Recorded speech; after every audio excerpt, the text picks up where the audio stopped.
And we are live. Got to give Bawana Beast, John K. MHH, the man behind the keys, the good thumbs up on bringing in the Mile High Huddle Facebook group, the Superfan group. Good to go. Mile High, hello, everybody in Broncos country. Welcome into another episode of the Dove Valley Deep Divers podcast. I am your host, Lance Sanderson. Joining me, as per usual, is my good friend and colleague. He is that way. The one and only Erick Trickel, Mile High Huddle senior NFL draft analyst. Erick, what's going on, man? Are you buried in snow up that way too? Yes. Yes. Okay. It's March 12th now, and we have more snow than we did in December. It's bad up here, man. I mean, not as bad down there as from what I hear. You guys having that big old snowstorm and everything like that, but yeah, it just kind of sucks waking up and having in the middle of March and having almost 10 inches of snow on the ground. Yeah, it could be a lot worse. Honestly, down here we haven't gotten hardly any snow in the Wyoming area. Our mountains are pretty much dry. We got 6 inches the other day. Sounds like we're going to get a foot in the snowpocalypse 2021. I think that's the hashtag rolling around Twitter right now. But no, it's been pretty rough around here.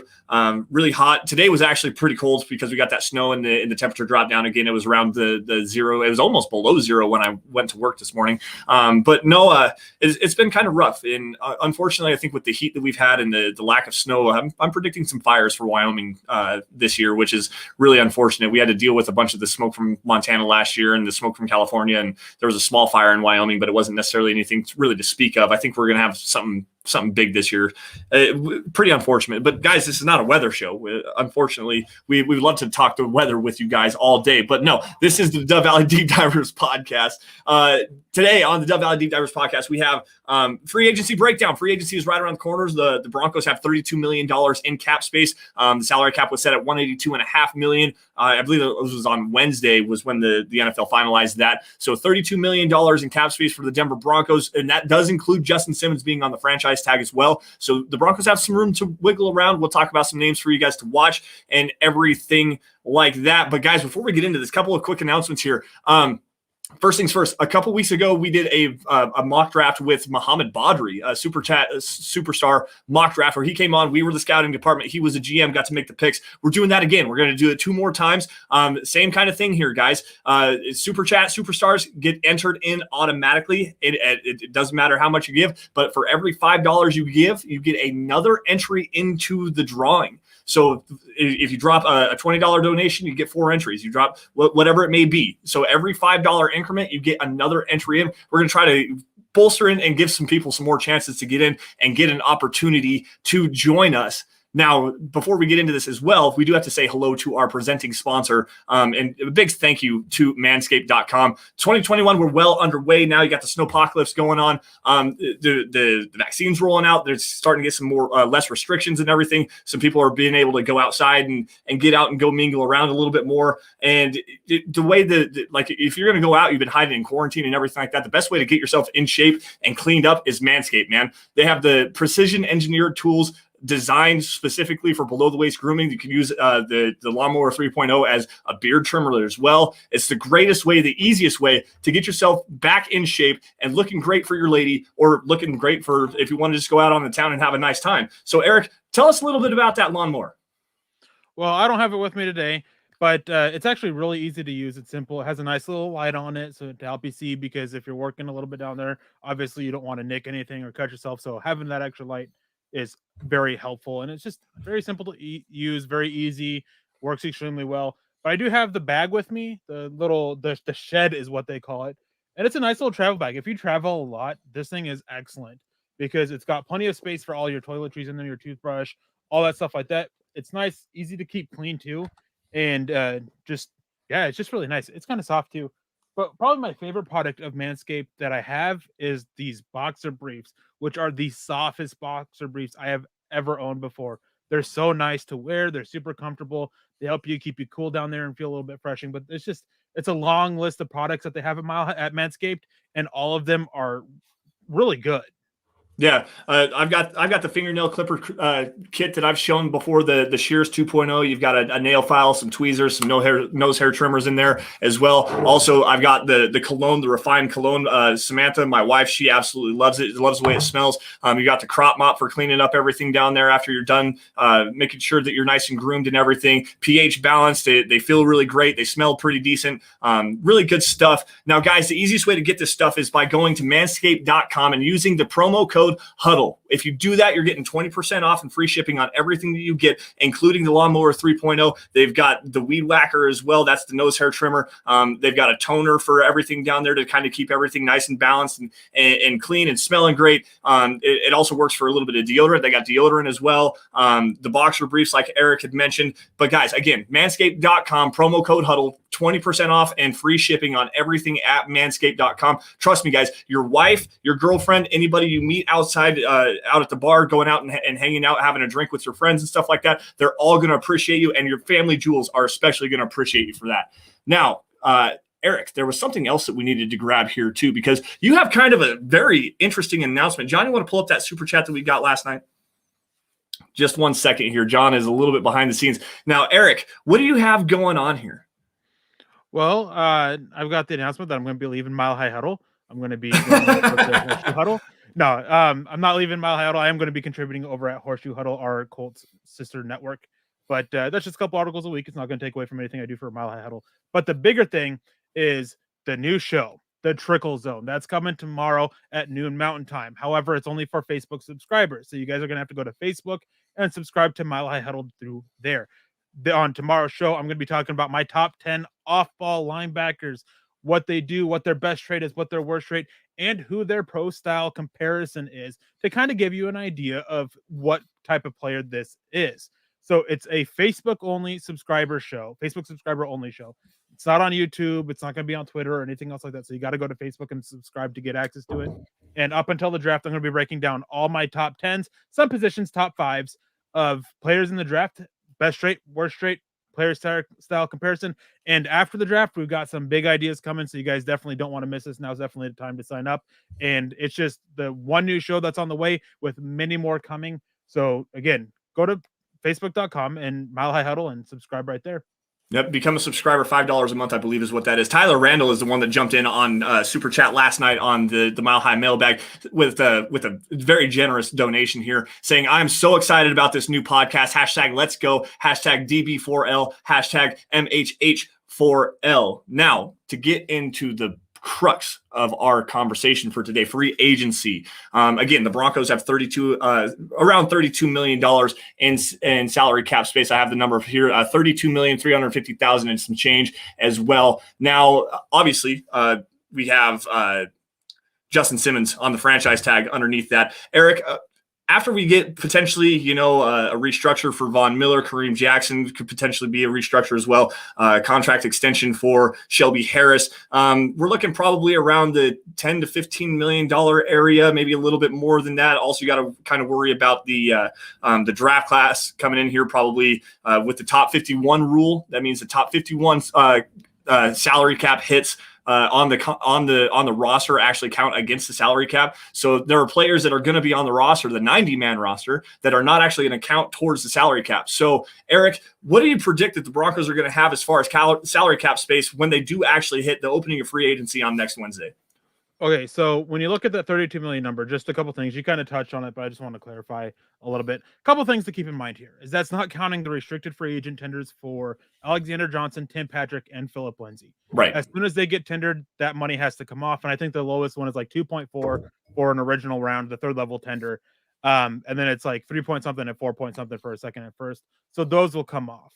And that's going to lower the cap hit a little bit. Now for the draft class, it's easy to say that, it's 10 million, but really the only top 4 picks pretty much count against the cap the offseason with the top 51 rule. And they're going to drop some off. So really, you're only looking about 5 million for the draft class. So between the restricted free agents, depending on what they get tendered at, you're looking at 10 to 15 million coming off for that. Kareem Jackson, Von Miller, they're going to be adding a little bit more. And you just got to sit there and account for some guys that they may need to emergency sign later on. and typically teams like to keep about 15 million for that. So the cap space that Denver has is a little bit misleading, but they do have some to work with. They're probably going to be looking for a few guys who are a little bit on the cheaper end, maybe 1 year prove it type deals, and maybe try to go spend on one big guy. A lot's going to depend on what happens with Shelby Harris as well. If he is looking for this $10 million plus contract like he did last year, which this year he might actually get because basically the free agent defensive line group is atrocious. He's probably the best one out there. It's going to be the cap space can easily clear up or add more or basically disappear. But a lot of it's going to come down to what happens with Shelby Harris. Yeah, and that's kind of a sticking point with me. He was at what, a $4 million deal, 4.5, something like that this year. I can't remember the exact number. If he's going to want 10 million, and yeah, I understand what you're coming from there with the lack of the defensive line, and also the lack of the defensive line. So in free agency and also in the draft. $10 million to me seems a little bit too high risk for the Broncos, in my opinion. I think that if they can get him around the 7 to 8 million at like a max deal, that would probably be a little bit more tasty to me. If he's going to try to get that double-digit million, I don't know that he's going to necessarily be around, and which is pretty unfortunate because I really do like Shelby Harris. He's grown into a very formidable, at least rotational pass rusher, and really developed it against the run last year. So there's got to be something to be said about that. $10 million just seems a little bit rich for a guy that doesn't necessarily stay on the field on every single down. He has some injury issues as well that we had to deal with last year. So I mean, if you're dropping down 8 million, something like that, you're going to drop. If you can drop. Von Miller, give him a 2-year extension, convert his base salary into a signing bonus, drop that cap hit down this year. The problem with that is you're going to then extend his cap hit in 2022, which might not be necessarily the worst thing in the world because the salary cap is expected to jump with this new TV deal. So that, I mean, you could probably work him around and then address that situation later. Kareem Jackson's probably the easiest one where you could extend him and drop that cap hit, that $11 million cap hit down as well. So again, $10, $15 million, somewhere in that range. We've got a list of names for you guys to kind of take care of. And I'm going to grab this comment here from James before we really get going. And he says that there are lots of veteran cornerbacks available in free agency here. Now, Eric, let's take a look at some of the guys that you sent me on this list. You have Desmond King, who was with, I believe, the Tennessee Titans last year, Janoris Jenkins with the Saints, Xavier Rhodes, who was with the Colts, and Chidobe Awuzie, former Colorado Buffalo, who was with the Dallas Cowboys, who just hit free agency. Of those four, which one makes the most sense as far as scheme fit? As far as some versatility, potentially the Broncos move on from a Vic Fangio, and as far as the cost is concerned.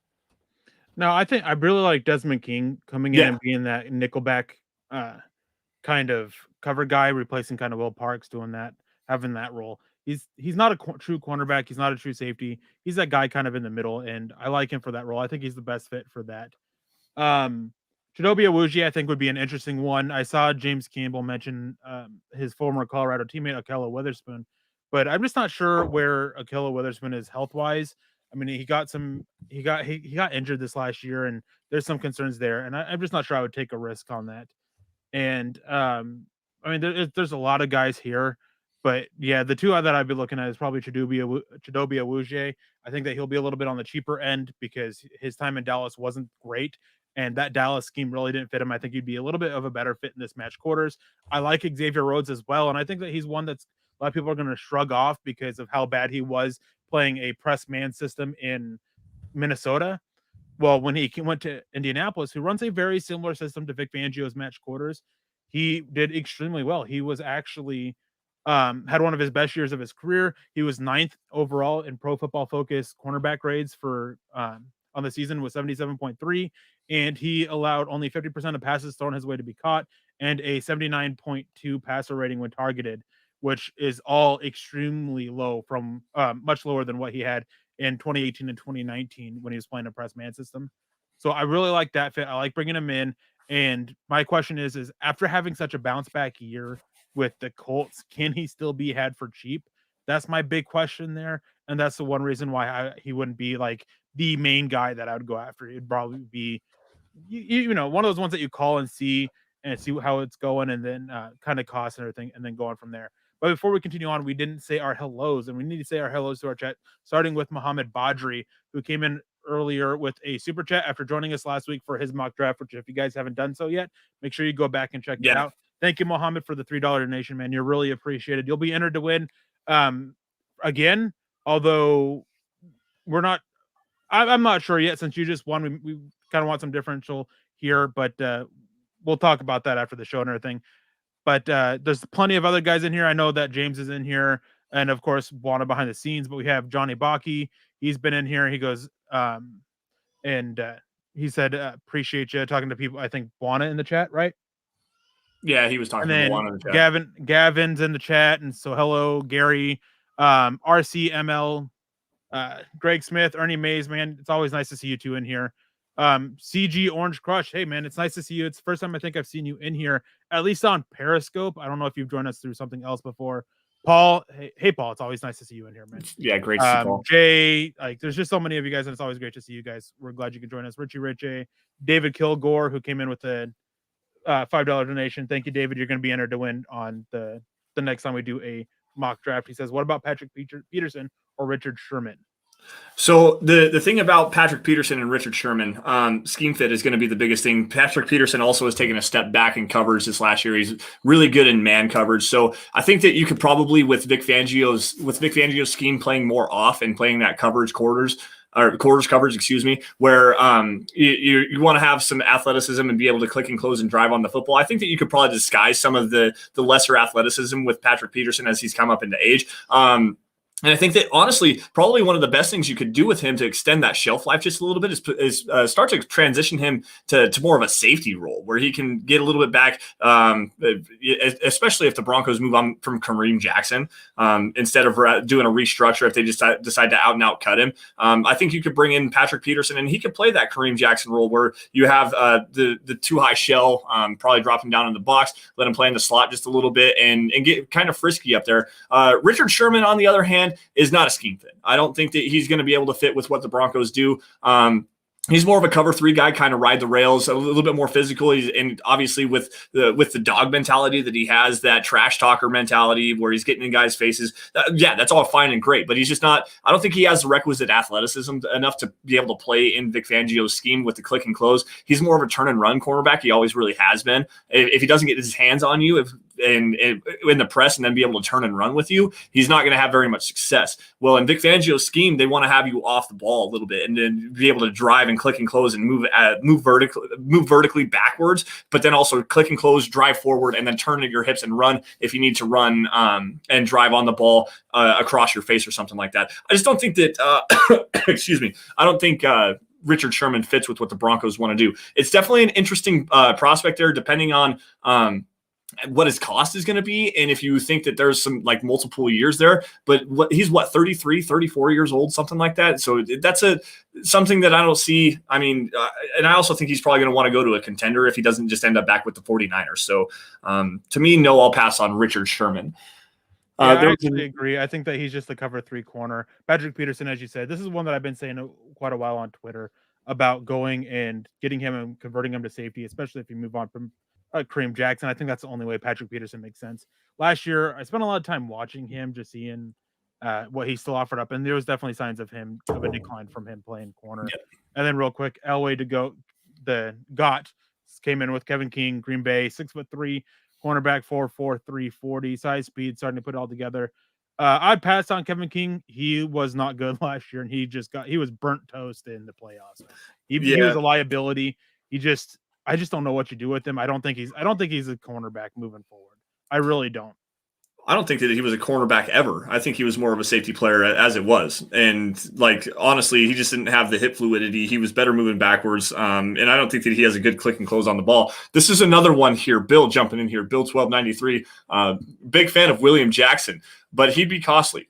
I'm not necessarily so sure about that. He was one of the best corners in the NFL last year. Well, I don't know though, because it was so inconsistent in his first 3 years. So that it's hard to, and I mean, yeah, you like that press man ability that he has, and his hip fluidity is great. Athleticism's there as well, but the inconsistency that he had, he was one of the best cornerbacks in the NFL last year, but his first 3 years, he was just kind of a guy, more or less. So are you banking on? Yeah, recency bias. Are you gonna pay him $10-12 million? Probably not. If he comes in at that $8 million range, absolutely. I think $8-9 million you can get William Jackson in here. I firmly agree with that. I like that move. Robert Kitchens jumping in here as well. Love your video on Mac Jones, Eric. The video that he just dropped. We're doing our Finding Broncos series, and actually I have a couple more that I'm gonna send in here in the next day or two. Eric did a video on Mac Jones, the quarterback from Alabama. Why don't you just drop a little bit of knowledge really fast for everybody here on the live stream? Mac Jones, he played for Alabama. He's kind of no, it's one of the interesting things, and I never realized this before, is that he has the same amount of starts as Trey Lance. I didn't notice. Everybody likes to knock Trey Lance for his starts. Well, what about Mac Jones? I think that the biggest difference between them two, obviously, besides the raw ability that Trey Lance has, is that Mac Jones he's kind of safe. And when I say safe, I mean, you just know what you're going to get with him. I don't think he's a guy that's going to come in and really exactly wow outside of a system and an offense that's really built around him to cover up his issues that he has. But he's just a guy that, at the very least, I think you're getting a good backup quarterback that's really smart, can come in and help if needed, but maybe not be a guy that's a full-time starter unless everything around him is right. Make sure you guys go to youtube.com/MileHighHuddle and check out that video. Or just Google search Finding Broncos Mac Jones. I love the Finding Broncos series that I do every single year, and it's been a great joy. And eventually, speaking of Finding Broncos, I mentioned contributing at ColtsHuddle.com. Well, if you guys want to go see about a player and how they may fit with the Colts, check out ColtsHuddle.com here within the coming week or so, because they'll be finding Colts. Yeah, and Colts grow up to be Broncos, right? Yeah, all good Colts grow up to be Broncos. I mean, John Elway, Peyton Manning, they did that. I'm really kind of holding out hope that Andrew Luck's going to come out of retirement and the Broncos can figure out a way to swindle him away from there after they just went and got Carson Wentz. So they might need to have some extra draft capital. If Andrew Luck comes out of retirement and the Broncos don't offer number 9 and pretty much everything else after that for Andrew Luck, I would be very disappointed. Gavin Hull jumping in here on Super Chat with the $2 donation. Gavin, you are now entered into the drawing to potentially come on the show with us and do a live mock draft. Second best, at least the second best. You're really pushing for the first. I kind of miss Base Case. Where's Base Case at? We need to get him. We need to get one of these two guys on the show to explain the profile pictures, because this Drew Lock smoking with the bandana do-rag Broncos hoodie on is glorious, man. This is really good stuff. We appreciate you for joining us every single week. Now, let's go forward just a little bit here. The Broncos also have a need at the linebacker position. And Eric, of the guys that you sent to me, Devondre Campbell, Quan Alexander, who is probably going to get released. I don't think he actually got released yet, but more than likely going to get released from the New Orleans Saints. Jayon Brown, Eric Wilson as well. Again, same questions as the last time. Of these guys that you gave me, as far as scheme fit, the versatility that they have to potentially move into a different scheme, and cost. What do you think? Which one probably fits if the Broncos do look to go out and get an off-ball linebacker, which they very well could? Jayon Brown has some love in the chat earlier. So the one that I think that is the best fit is Jayon Brown. Quan Alexander, I basically threw in here because it's name recognition. I just want to say that the only way I would take a shot on Quan Alexander is when he's on the field, he's great, but he's hardly ever on the field. Is a cheap, like 1 year, $3 million deal with incentives, like just something like that, cheap to just protect the team. But yeah, Jayon Brown, I think, is the best fit. He's pretty good sideline to sideline. He's got that coverage ability, and everybody always talks about finding a guy who can come in and shut down Darren Waller and Travis Kelce. Well, you don't find guys to shut them down. There's no one that can do that. What you do is you try to find guys who can limit them, and I think that Jayon Brown is a guy that can come in and limit them. And then Devondre Campbell, I mean, for me, Devondre Campbell is a little bit similar to what you're getting out of Justin Strnad, except that Devondre Campbell has experience in it. Yeah. So it really would depend on what they feel about Justin Strnad on it, if they're looking at Campbell's way or not. Yeah, no, I actually like Devondre Campbell. Very good versatility. Is not quite the best guy against the run and taking on blocks and stuff like that, but he does well enough in the running game. Really good, really solid in pass coverage. It gets really good depth, enough. Like he has at least the requisite athleticism to turn and run with some guys, but it just his understanding and knowledge of zone coverage and his ability to click and close and drive on the football over the middle of the field. He's one of the better coverage linebackers, and it's kind of surprising to me that he's going to be available I mean, not really. It's so hard because the salary cap is dropping this year. It went from 198 last year to 182 this year. So that's a pretty significant drop. So to have some guys that you're going to see potentially get released. I mean, obviously the Saints are doing everything they can to get below the salary cap right now. The Chiefs are also doing so with Patrick Mahomes dropping off like $21 million off of his contract as far as trying to restructure and whatnot to give the Chiefs some flexibility to do some things. So some of these guys, Quan Alexander, another one that is probably going to be way too much for the Broncos to go and get. I'm not necessarily sure that he's the greatest scheme fit though. He's way overrated in coverage in my opinion. And I don't think that he's a guy that, he's good enough. But at the same time, he's not like he's so touted as this great coverage linebacker. It's almost like Corey Littleton was touted as this great coverage linebacker, but you put him in the wrong scheme and he's not going to be that great. Quan Alexander is another guy like that. I don't think that he's as good in coverage as people want to make it out to be. Now, there was a couple of other names here that I wanted to grab. John actually threw one up here. KJ Wright from Kenneth Booker. Kenneth, what's up, dude? It's great to have you in the stream again. Again, congratulations on becoming one of the staff members here. KJ Wright, ranked 11th in pass coverage and 1 year removed from 120-plus tackle season. Scheme fit, I'm not necessarily sure about that. And age, and he's getting up there in age. What is he going to want as far as the money goes? And yes, he is a very good coverage linebacker. Obviously ranked 11th in pass coverage. I'm guessing that's from Pro Football Focus. It's just the scheme fit. I'm not necessarily sure that he's the greatest scheme fit to me. He's a pure will, and Denver just doesn't have a pure will spot in their defense. Right. And not only that his play last year, there was signs of a significant drop in his play coming, and with what he wants, because I can't remember who it was he had an interview with, but he came out and had an interview with somebody talking about how he still wants to get paid big money and stuff like that. He doesn't want to take anything cheapy to stay in Seattle or wherever. Is he still with Seattle? Yeah, he's still with Seattle. He doesn't want to take a cheaper deal and everything, take less than what he's worth. So it's just the money, the scheme fit, and I really do think that he's about to hit a wall. Maybe not this year, but in the next year or two. And if you're looking at signing him, you're probably looking at giving him a 3-year deal for big money and just not worth it. And I saw James mention Jayon Brown and Matt Milano are going to get paid. Matt Milano did get paid. Yeah, he got paid on an average per year basis. Yeah, it's 3 years or 4. I think it was 4 years, $44 million. Yep, to return back with the Bills. The other day, that was actually some big news. Yep. Let's see here. David Kilgore jumping in here. What about Gilmore? Also, what do you think about Peyton being at Trey Lance's pro day today? Are we looking at him seriously?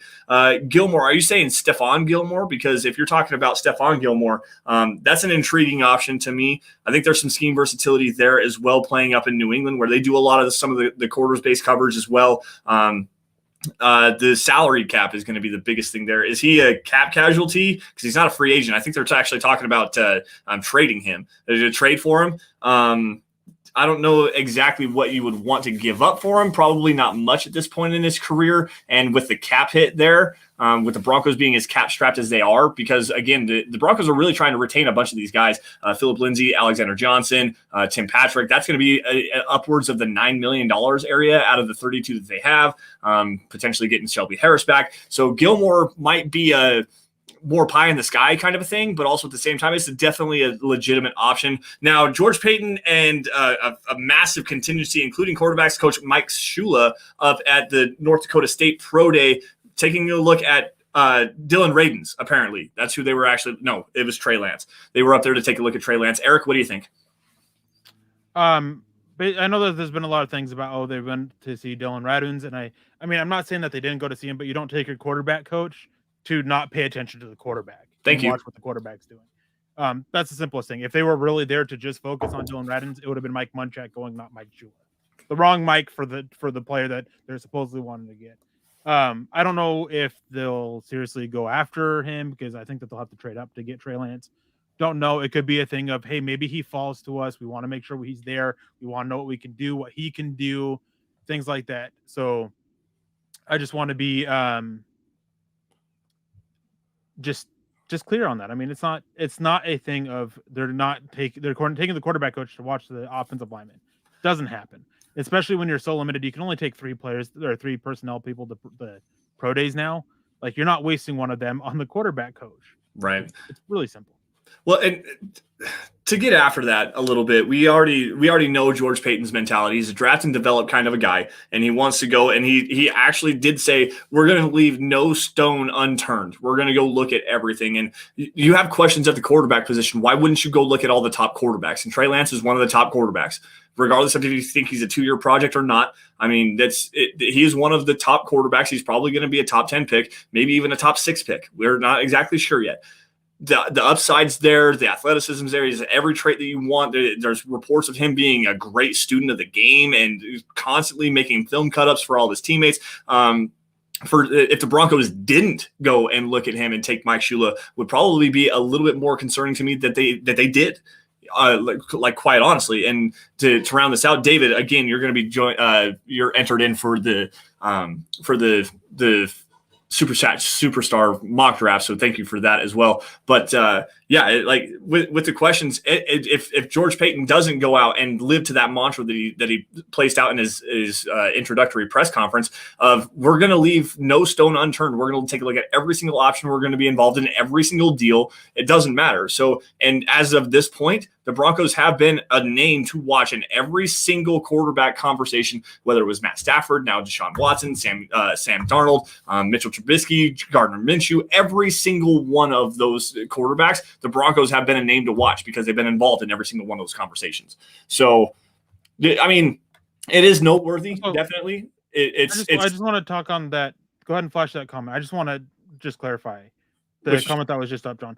We're not saying that they weren't there not paying attention to Radins. Right. That's not what we're saying. It's just that we're saying that they weren't there just to focus on him, because if they were, they wouldn't have taken Mike Shula. They would have taken the offensive line coach. Right. But I'm sure they looked at both of them, but they were there to really look at Trey Lance. That's all we're saying.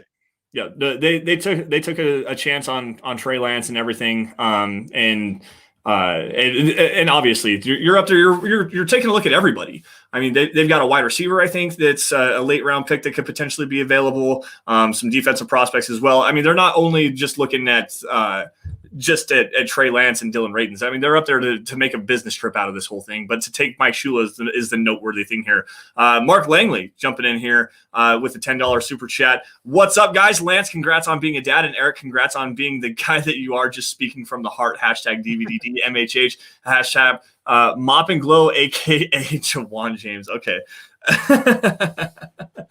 Mark, glad to have you back in the chat, man. It's good to see you and to have the jokes and everything. We appreciate you, man. And thank you for that.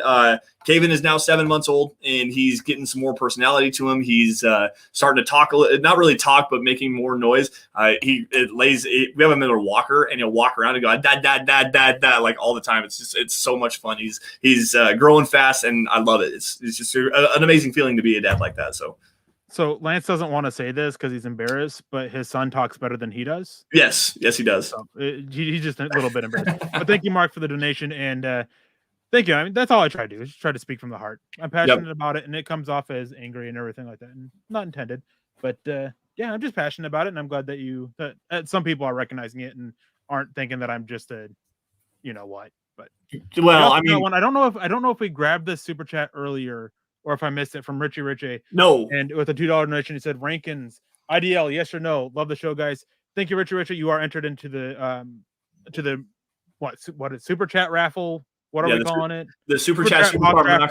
There we go. And Mark as well. Mark, you are entered in 2 times, actually, because you got the $10 donation. You got 2 entries in that. So again, every $5 increment that you guys would graciously send to us, we'll put your name in for one for every time that you get a $5 increment. So Mark, you'll get 2 chances in on that. Sheldon Rankins. As for Rankins, I'm all aboard.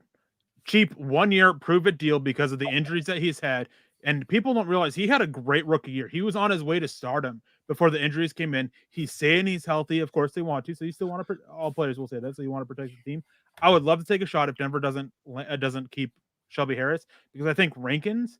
I think that the trajectory that he can be on can follow very similarly to the path that Shelby Harris had to become as good as he is. He just had a little bit of a better start. Rankins did because of the great rookie and injuries. But hey, I'd take a risk on it. I would honestly go bargain bin shopping here and go get Sheldon Rankins on the same deal that they gave Shelby Harris last year. quite honestly, that $4.5 million deal. Go 1 year, prove it deal, $4.5 million with Sheldon Rankins. He had the Achilles injury. We're talking about former first round pick, guys. This guy has extremely high upside. Just great pass rusher, great in the run. Can two gap a little bit, which is what Vic Fangio wants to do in that 3-4 front. He also is a very good penetrator as well. He can. So what did I say wrong here, Eric? It's a one attack. It's a one gap attack. Okay. Only the nose tackle, two gaps. And right. I'm thinking completely the wrong player. Yes. Sheldon Rankins, great interior penetrator. He can two gap, not that necessarily he's going to in Vic Fangio's defense, but there are opportunities for him to do that. So I do apologize for the slip up there. Again, my son talks better than I do. Jesse Edrick jumping in here with the $5 super. You're entered into the Super Chat Superstar mock draft as well. Takes on Zaven Collins, linebacker from Tulsa. How fast is he in man coverage? What weight does he play at? Also takes on Paulson Adebo, the cornerback from Stanford. Hashtag Mile High Huddle. Hashtag State of Being. And of course, as we all already know, Broncos country is not a geographical location. I live in Wyoming. Eric lives in Alaska. We're Broncos fans, not a geographical location. It is, in fact, that hashtag State of Being. Eric, Zaven Collins, you and I have kind of come to a disagreement on him a little bit. Not necessarily a disagreement, more of again, my son talks better than I do.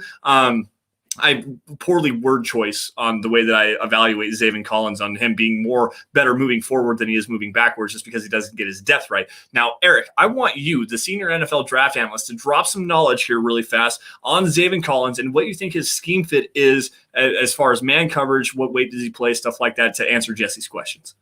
Well, first of all, I want to say, Jesse, I don't think I've seen you in here super chatting before. Yeah. So it's definitely, if you have, then I apologize. But if you are new to Dove Valley Deep Divers, we really appreciate you jumping in and joining us, and we definitely appreciate the $5 donation. Now, I want to talk about Paulson Adebo first, because if there's any alumni from any school that can call me a hater of their school this year, it's Stanford. I am not a fan of Paulson Adebo. I'm not a fan of Walker Little. I don't see much upside for them to last in the NFL very long. It's just Adebo, he's just so raw and like super athletic, yeah, but he had such a down year in 2019. Then they opted out. I'm just not sold on him. Now, as Zaven Collins, he plays about 265 pounds. But I don't want to talk to him too much, because I'm going to be talking about him a lot more tomorrow on the Trickel Zone show, which is a Facebook subscriber show. So you guys got to make sure you guys go and subscribe for that. It'll be at 12 Eastern time, or Mountain time. Sorry. But Zaven Collins he's a good man cover. He's a good cover corner or cover linebacker. And it's just, my concerns is when he comes downhill, sideline to sideline, he's all right. But when he comes downhill, I have a lot of concerns about him and his desire to be a run defender at times. The concern about taking on blocks, poor technique. He's got some bad and inconsistent tackling technique as well. It could get fixed up with some experience there, but it's just it just comes back to, I just have some questions about his desire to do that. Yeah, when I said that I liked him better moving vertically than I do moving horizontally, it's not the driving like run stuffing kind of blitzer linebacker like that, filling and scraping and filling those gaps. I like him better moving forward into the flats, because he is great as a sideline to side. So I've voiced that a couple times in the wrong way. I think he's more of a Devin White coverage linebacker, where he can drive vertically and horizontally into the flats and go pick out guys like that better than he can moving backwards. The 265 to me is a little bit concerning, but the athleticism that he does have even at that weight is great. And I think that you might be able to potentially use him in some other, not really pass rush situation. I want to say, I don't know how to say it, like some edge rotations, some stuff like that. Yeah, I don't know. He's just such an intriguing prospect because he's so big for what he is, and the athleticism that he does have. I think you can do some different, use him in some multiple front kind of things where you can use multiple roles with him. I don't know. I'm rambling here, essentially. I just want to pull this up real quick because James did not catch my slip up. I'm sure a lot of you did. I actually got the second shot today, so I'm starting to feel the effects of it a little bit. So if I'm going to seem a little bit off and having a hard time focus a little bit, that's part of the reason why. And I apologize for that, for not being the best content tonight from me anyways. Yeah. And you guys definitely deserve better.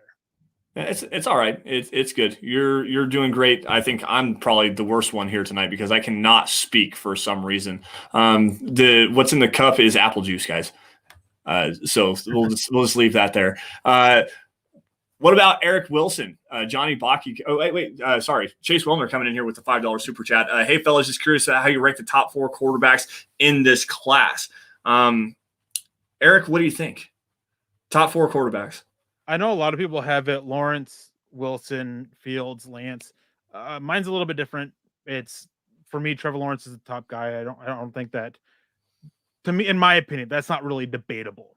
The number 2 guy for me is also one that I don't really think is debatable. The more I watch on him, the more I saw the improvements and the technical growth and the mechanical growth that he had from 2019 to 2020. That is Justin Fields. Then I think Trey Lance. And Trey Lance is one, it's just his upside. He's so athletic. He has such a good arm that he has such an upside and everything to be great in the NFL. It's just going to take a little bit of work to get there. And then Zach Wilson is quarterback 4 for me. I like him. I love him. I would take any of those 4 quarterbacks on the Broncos. There's nothing. It's hard because they're all good prospects themselves. This is just a really good class with all 4 of these guys, top 5 talents or top worthy of being a top 5 pick in this draft. My biggest concern with him is that there was the injury that he had in 2019 that really affected his play. And it's just, how much did it affect his play? How much of it was just poor mechanics, poor technique, things like that? It's just trying to figure out that balance before having such a huge year that he had. And I love him. I love his ability to create off script. I think he is a far more creative Baker Mayfield. Yeah, no, that's actually a good comparison. I like the one that James Campbell had, the Aaron Rodgers. So give Aaron Rodgers about year 4, year 5, where he was really scrambling around and creating off-platform with the off-platform throws. I'm going to go in a different direction here, probably the more generic direction that everyone that you're going to see as far as the quarterback rankings. Trevor Lawrence, obviously number 1. I have Zach Wilson number 2. Justin Fields, I have number 3, just because I think that Justin Fields, while he has the ability to create off platform and move around and stuff like that, I think that Zach Wilson actually kind of offers up a little bit better athleticism. So I like him a little bit more. And Trey Lance, I have at number 4, just because he scares me. And I know that it doesn't necessarily make sense to you. Well, I scare everybody, so there's that. He scares me. The rawness with him, and I got done talking about all the traits and the tools and everything that he has. The rawness and just what you see on tape and him translating, him being so young and everything. There's a lot of room to grow for him, and I agree with you on the upside there. But I think that he also has the highest bust potential of all 4 of them, and quite honestly, I think it's just a little bit below or a little bit above Justin Fields. I'll take the Justin Fields proven traits that we've seen on tape for multiple seasons now over what we've seen with Trey Lance and his performance in the game against Clemson. Justin Fields was enough to me to keep him above Trey Lance in the upside. But I think that Trey Lance with that high bust potential is definitely concerning to me. I would still like him on the Denver Broncos, but it's going to have to require a lot more patience than what this Broncos fan base has right now. So, but the cost of investment, if the Broncos can get him at number 9 overall, I think that would be a great pick, and you have to go in that direction. So that's just my personal take on that. Let's see here. We have another couple of super chats rolling in here, and then we're going to get back to the free agency. Mark jumping back in here with another $5. That's another entry for you, Mark, into the super chat superstar mock draft. Eric, what's your take on Jamie Newman for a mid-round pick for the Broncos?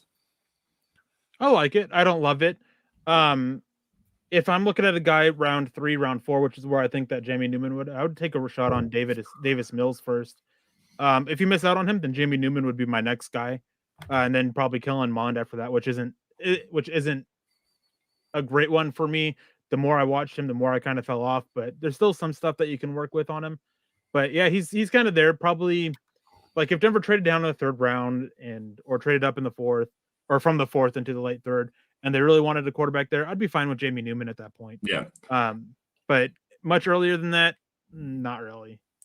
I actually have the Finding Broncos piece on Jamie Newman. I sent that into Chad the other day, just waiting on that to get published for my thoughts on Jamie Newman. I think that there's a lot of upside there with him. He's got the requisite athleticism. I think the one thing that scares me the most is I'm not necessarily sure about his arm strength right now. He's got enough arm talent to be able to push the ball wherever you want him to and to make it the throws over the intermediate area. And he did throw very well with timing at Wake Forest, but you didn't see him in Georgia this last year. And I do like his touch as well on the deep ball. He gets enough air underneath the ball and gives his receivers an opportunity to go and get it. The footwork's a little bit weird, but that's also partially due to the stuff that you saw him doing at Wake Forest with that elongated mesh point in the RPO stuff that they were doing, the play action stuff. So his footwork needs to have some work, but I mean, as far as the traits and recognizing, processing the game, seeing what's happening in front of him, fitting in some tight window throws where he's actually used to kind of doing that because of the lesser talent that he had at Wake Forest, I think that there's something to work with there, but it's going to take some work. Like, he's a developmental guy to me. Tail end of round 3, early round 4, if the Broncos get him with their 4th round pick, I would probably be definitely be all right with that. Let's see here. Damian jumping in here with the $10 super as well. Where is the speed in this draft? And I'm going to jump right off the top and say, wait, he followed it up with another super chat. Where are the fast cornerbacks going to fall? I think they were going to be combined. Okay. Damian, so if you want to mention in the chat just to make sure that's the case, if you were combining about them or if they were two separate, because I'm not clear. I think that you were. But the fast cornerbacks, we'll talk about that first while we get to wait for the clarity on it. Greg Newsome ran a really fast time. Erick Stokes ran a really fast time. I see a lot of people that were surprised about Erick Stokes' speed, and I don't get it. He was always fast, and he ran track and everything, and he was really fast runner then. I don't think that it pushed Erick Stokes into the first round because I think he was already there. For me, he is a top 5 corner for me. I won't say exactly where he is because that's going to have to wait for a Trickle Zone episode down the road a little bit. But I like him, and I think that both Trask and Newsome and Farley and these guys that are running fast times, I think that they'll probably go in the top 50 picks at the latest. Newsome, Stokes, and Farley in the first round. Yeah, it wouldn't surprise me to see Greg Newsome jump into the first round with that 4.3 140 that he ran at his pro day the other day. The scheme versatility, the athleticism that he has, tackling ability. He's a great tackler, one of the better tacklers at the cornerback position in this draft, actually. I think that honestly, the speed really in this draft class is at the cornerback position, especially at the top of the cornerback position, because you've got Caleb Farley, who is saying on his Instagram that he runs a 4.24. You have Erick Stokes at 4.25, Gregory Newsome at 4.31. It wouldn't surprise me to see a JC Horn in the 4.3s as well, and then Patrick Surtain, poor little Patrick Surtain in the 4.6 area, because he's not the most speedy kind of a guy, unfortunately. People need to go in when it comes to Patrick Surtain. They need to go watch the Alabama-Ohio State game, especially the second half, and watch Patrick Surtain just get absolutely lit up by Chris Olave and those Ohio State receivers. Yeah, national championship game, it was absolutely horrible, and that's another thing. That's another thing about Justin Fields that I like as well, because when it came down to the biggest games, he performed in the biggest ways. That Clemson game, even playing hurt, he had a huge game. The Alabama game, he had a huge game. Torched one of the top cornerbacks in the class this year. Honestly, I would probably put JC Horn above Patrick Surtain as far as a guy, almost Erick Stokes as well. I think Erick Stokes might be a better cornerback as far as the athleticism, the scheme fit, and everything for the Broncos, specifically for the Broncos. I think Patrick Surtain is a very fine player, but he's just not a scheme fit, and he doesn't fit with the athleticism profile that I like with my cornerbacks. And that Ohio State game, the reason why I mention it is because it shows the issue with technicians like Patrick Surtain, and that technique that he has is great. But sometimes it fails, and what does he have to make up for it when it fails? That's the question that you got to answer when it comes to him. So just a little bit of scouting insight there. That's the question you should be walking away from with that, is with him. When that technique fails, what can he do to help recover and help make up for it? And Ohio State game showed that there's not much. Yeah. All right, so I think that we've finally caught up with all of the super chats. Again, thank you all for donating to us. Damian, you're going to get 4 entries into the super fan, the super chat superstar mock draft. We got Base Case jumping in here. Here he is. That's the guy. That's the one we were waiting for. Gavin. Base Case jumping in here with the best profile picture on YouTube with a $5 super chat. You're entered in for, actually, I think it's 2. Are we doing that? The first super chat is 1, and then if you have a $5 increment, that's another entry into the super chat superstar mock draft. So Base Case, you're in there for 2 times now. Considering 1 time, just one time. Yeah. Considering North Dakota State. 5. Gotcha. Gotcha. Considering North Dakota State runs a pro system, Lance made me more ready than people think. And who's the best coverage linebacker in this draft, excluding Parsons?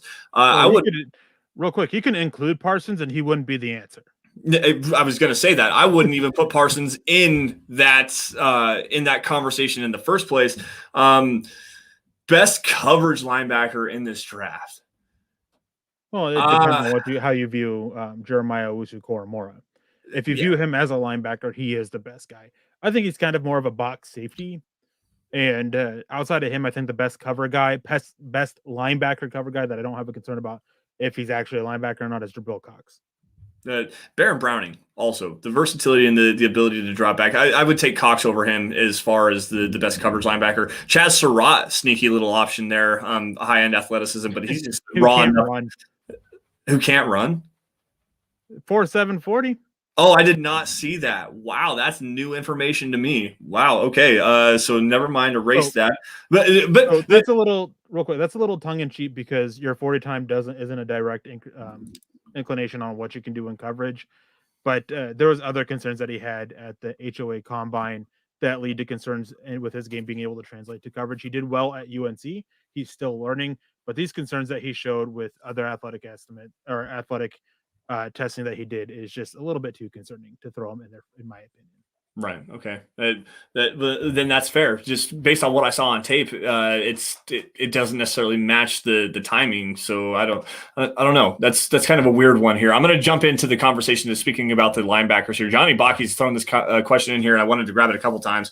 What about Eric Wilson and the scheme fit familiarity with Peyton? Nicknamed a human turnover last season for forcing turnovers. Intriguing, is it not? Eric, what do you think? It definitely is. I don't think that the connection with George Payton is a big deal outside of the fact that he knows them from Minnesota, because obviously it's not a coach type familiarity. It's somebody in the front office. So that's to me isn't the big deal about it. But I think he could definitely be made to work. I don't think he's an ideal scheme fit, but it's workable. It's doable. You can fit him in. And I think that you can find a clear role for him as a Josie Jewell replacement. Yeah, it'd be all right. And as James Campbell actually said in the group chat here, he's pretty athletic, but does that athleticism translate to coverage ability in a bigger volume? Why don't we go back and take a look at Devin Bush, who was widely considered one of the top athletes at the linebacker position, another linebacker that the Broncos potentially could have taken at number 10 overall in the 2019 NFL draft, one of the best athletes, overall athletes, pound for pound in the draft that year. And he also allowed the most touchdown passes to tight ends of any linebacker in coverage over the last 2 seasons. So just because you're an athlete doesn't necessarily mean that you're good in coverage. So you got to kind of go back again, look at the numbers, look at everything like that, go back to the tape and take a look at that and see what he actually is able to do, understanding his landmarks, turning his hips, getting fluidity and stuff like that. Yeah, you can run 4.35 and be the greatest athlete at 245 pounds. But just because you run in a straight line very fast doesn't mean you understand football, doesn't mean that you understand what your responsibility is, or if you have the turn and run ability to actually play into coverage. So that's something you got to kind of watch out there with Eric Wilson. Jesse Edrick jumping back in on Super Chat, takes on Baron Browning. Also, should Ardarius Washington's size be a concern? Also takes on Israel Mukuwamu from South Carolina. Very long pause. I want to. Eric and I were actually talking last night. He got a new microphone set up, so hopefully it sounds good for you guys. Give us some feedback on that as well. But we were talking last night for a little bit, and I said something that Eric, I'm not necessarily sure if you agreed with because he didn't really comment back on it. But I did say that Ardarius Washington, if he was 2 inches taller and 10 pounds heavier, would be safety 2. Behind Trevon Moehrig or maybe even Richie Grant. I have Richie Grant and Trevon Moehrig 1A, 1B. But Ardarius Washington would be probably at least safety 2 or maybe safety 3 if he was 10 pounds heavier and probably 2 inches taller. The versatility that he has, the ability to play, he's got enough range to play in a single high roll. He's got enough strength and athleticism and versatility and aggressiveness and physicality to play as a box safety. He can slide down in the slot, maybe play some boundary corner if you want him to. The versatility with Ardarius Washington, he could be one of the top safeties. The size to me and the way that he plays is something that drops him down just a little bit. Not very much, but just a little bit. So for Baron Browning, I love the versatility that he brings. I wish he was a little bit better and more consistent with his reads. He's a guy that I'll definitely talk more. Again, I'm going to plug it. The Trickel Zone tomorrow, I'm going to be talking about off-ball linebackers, 12 Mountain Time. It's a Facebook subscriber only show, so make sure you go to Facebook and subscribe that way. I'll be talking about Baron Browning on there. He's in my top 10. I like him a lot, and I think that his placement will actually surprise you in a good way.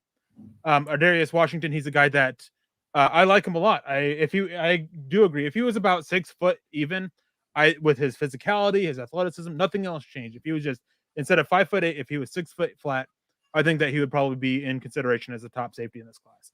The size is definitely the really big concern. You can use him in so many ways, though, that he's Tyrann Mathieu. He's the honey badger of this class. Yeah. And then Israel Mukwamu, I like him all right as a boundary corner, but I think he's a guy that maybe, depending on the scheme, cover 3 is probably more ideal for him. But he's a guy that maybe you would consider moving to safety, depending on what scheme you run. And Black Knight comes down from the castle, since you're a knight. And with a $50 donation, thank you, Black Knight. We really appreciate that. You're going to be entered into the Mile High Super Chat. The Super Chat Superstar Mock Draft. Super Chat Superstar Mock Draft that we do. You're going to be entered into that, win that 10 times. And he says, showing support for my other favorite pod. Do you grab a quarterback if one falls to the Broncos in the first round as a failsafe, just in case Peyton blows the team up and starts over? Also, for head coach candidates, do you guys think Kellen Moore would be an option?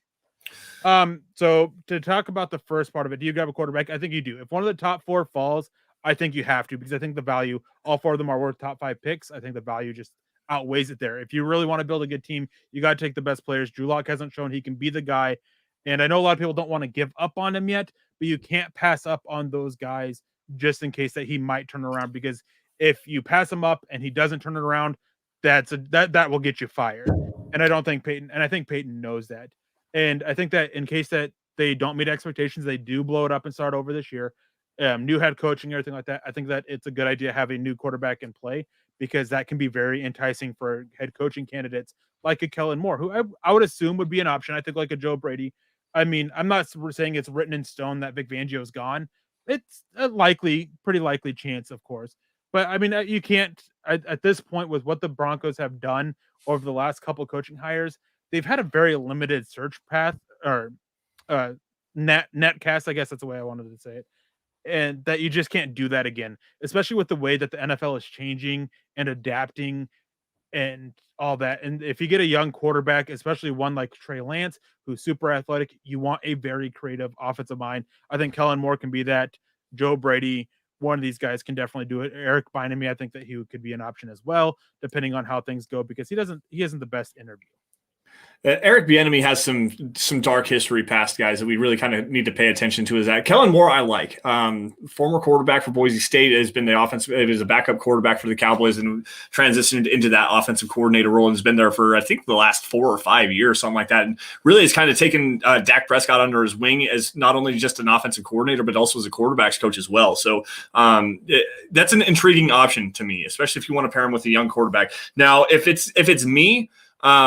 I'm looking in a different direction than Eric Bieniemy. Even Brian Dable, I would probably go in a different direction than that, because I think that what Shane Steichen did with designing an offense for Tyrod Taylor and then turning around and flipping it on top of his head and turning Justin Herbert into the rookie of the year this year. I think that if you were to go and draft a quarterback in the top 10, if you did go and make your move, I would go and get Justin Fields and I would pair him with Shane Steichen, because I think that they would be a pretty good marriage there, and you could grow into one of the better offenses with Justin Fields throwing the ball to Cortland Sutton and Jerry Jeudy, KJ Hamler, Noah Fant. I think Justin Fields with the requisite athleticism, moving some stuff around, taking those play action shot plays that they like to run at Ohio State. I think that with Shane Steichen in tow, that would be something that I would be very, very intrigued by doing. And yes, again, if one of the top 4 options falls to you at number 9, you have to take him. I firmly believe that quarterback is the most important position in all of sports.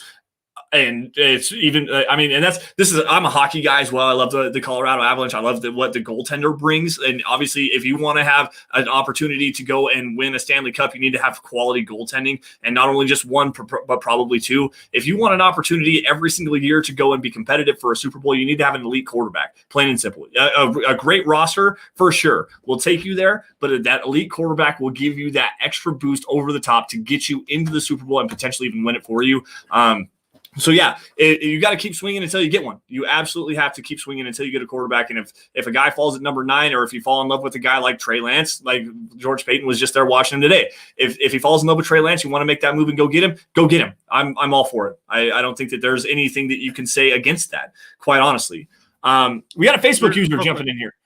Sorry, go ahead, Eric. I just wanted to grab this just because it was a conversation from a little bit ago. But Richie comes in and says, Eric sounds great. I really appreciate that because I did dish out and get a really nice mic setup and everything, and I'm glad that it's sounding good. Hopefully, it makes my video sound better. That's a big reason why. It says, although depending on who you ask, Nick, he is always angry. If you ask a lot of people, I'm always angry. It's just how I come off. Well, and Jay Roper coming in here and he says, has Eric done enough to show he's matured? I mean, I think he's talking about Eric B. Oh, yeah.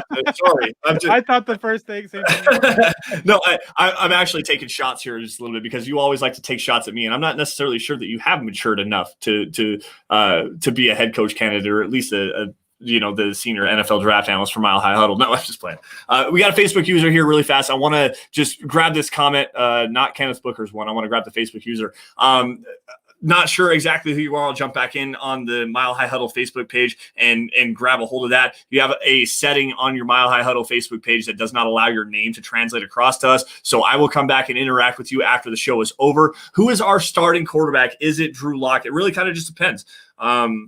I think that regardless of what's going to happen, there is going to be competition, whether it's a rookie, whether it's they make a trade for a Gardner Minshew, whether they trade for Nick Foles. My guy would be Sam Darnold. I would really like the Broncos to go and get a Sam Darnold, especially if the Jets want to take like Zach Wilson or Justin Fields at number 2 overall. Sam Darnold versus Drew Lock competition. I think that would be very fun to watch, and I think that it would bring out the best in both of them, especially on this roster.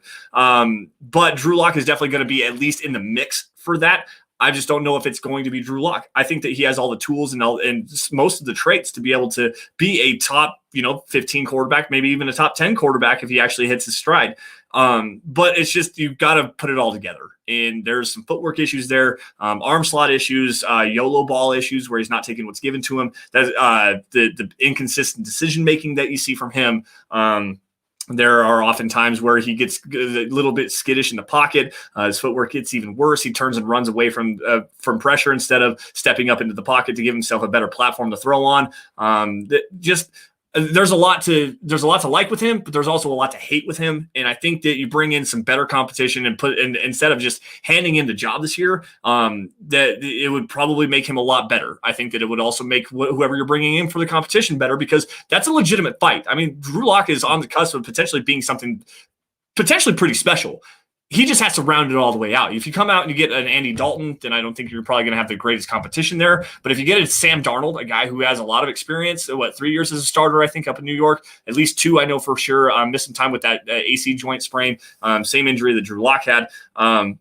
But Sam Darnold has also had a very bad roster around him. So you bring him in, you put him in this roster with all the weapons the Broncos have, a better offensive line, and a system that I think fits in pretty damn well. That West Coast system that Pat Shurmur runs, I think that he could put Drew Lock on his heels a little bit and maybe even win that job outright. So the simple answer to this is Drew Lock is a starter by default. There's things that the Broncos can do to change that. The likelihood of which can vary depending on it. They made it clear they're definitely looking. And hat tip to Dylan Von Arx. I was trying to figure out the best way to put it, and he came in and made this comment, and that's what made me think of the best way. Unless they're getting a guy in the top, one of the top 4 quarterbacks, I don't think that anybody's going to come in and be the starter over Drew Lock. Not even Sam Darnold. I think that they'll be looking at giving it to Drew Lock but there'll be more of a competition with Sam Darnold. He's a starter by default. We'll see what happens. There's still a lot that can change. And I wanted to grab this comment from Kenneth Booker real quick. He says, how can we pay attention to Eric Bieniemy's dark history but downplay Micah Parsons' accusations? We don't. With us, we're definitely not downplaying Micah Parsons. I think it's a very big deal. There's often the whole thing of innocent until proven guilty kind of aspect of it. But for me, with doing what I do and everything like that, it's always something that is a concern. Any kind of red flag off the field like this is major, because you don't know what's going to come of it down the road.